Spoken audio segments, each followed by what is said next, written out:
In the article, Secrets of Nightscape Photography, Steve Cullen defines astrophotography as a wonderfully challenging marriage of artistic vision, nocturnal exploration, and technical sophistication. Taking something as vast and glorious as our sky and capturing that to share with others is no longer a feat of the technical savvy. The technical sophistication has been brought down to the masses. I've been photographing the stars for a couple of years now, and I started with a very basic setup. It was easy to get into, and it can be easy for you. Today I want to talk to you about the type of camera you'll need, along with some disadvantages and advantages of both. The type of lenses that you can use to capture celestial objects, and different settings to consider when taking astrophotos. First, let us talk about the most important piece of equipment, the camera. The camera you choose should have the ability to do different lengths of long exposures, which according to Mike Reynolds, author of Guide Your Camera to Great Shots, is anything greater than 1 second. In today's market, you have DSLR, or digital single lens reflex, and mirrorless cameras. Both are more than capable for astrophotography. DSLR, or digital single lens reflex cameras, are the older siblings to mirrorless cameras. They are older technology, but are less expensive, and have a wide variety of lenses available to them. Mirrorless cameras are newer technology, so they are going to be more expensive, but the prices are starting to come down a bit. Mirrorless cameras are also smaller, which can be more appealing if you're hiking to your destination and want to take up less space in a pack.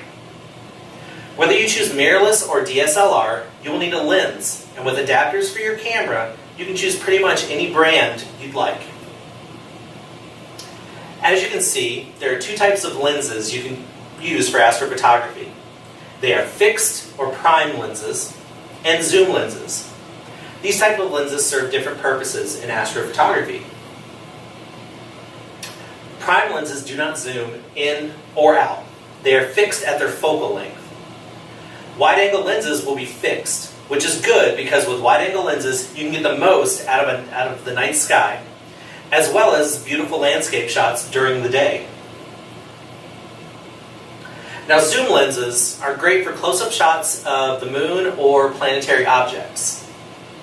Zoom lenses tend to be more expensive than prime lenses because of the moving parts in the lens. But the trade-off is you have multiple focal lengths or different zoom lengths available in one lens instead of buying several fixed focal length lenses.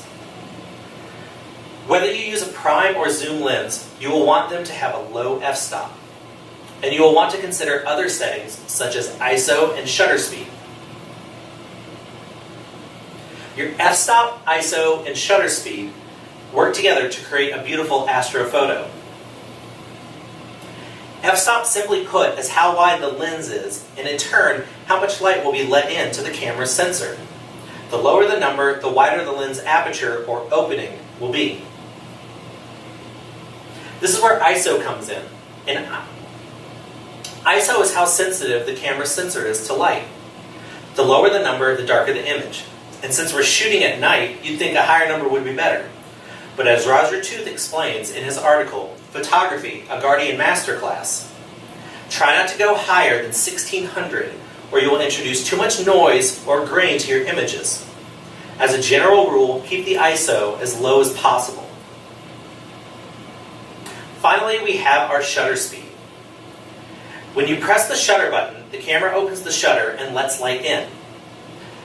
This hits the sensor, and that's where the image is captured. The longer the shutter is open, the more light will be let in. This is another fine line to walk, because you don't want to let too little light in and underexpose, but you also don't want to let in too much light and have it overexposed. A good rule of thumb when it comes to testing out shutter speeds is illustrated in Dave Eagle's book, From Casual Stargazer to Amateur Astronomer, How to Advance to the Next Level. Take images from 10 seconds up to 1 minute exposures, increasing each exposure by 10 seconds each time. Inspect each image, zooming in if necessary, or transfer the image to your computer, and note at which exposure star trailing starts to become apparent. Learning how to use your f-stop, ISO, and shutter speed together will produce some really beautiful images. And these settings translate to all types of photos, not just astrophotos. Today I've covered advantages and disadvantages of DSLR and mirrorless cameras, the different types of lenses you can use to capture celestial objects, and different settings to consider when taking astrophotos. I hope you feel a little more at ease with this subject.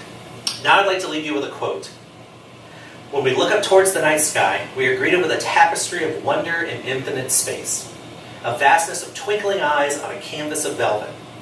We want to take it all in and remember it for a lifetime.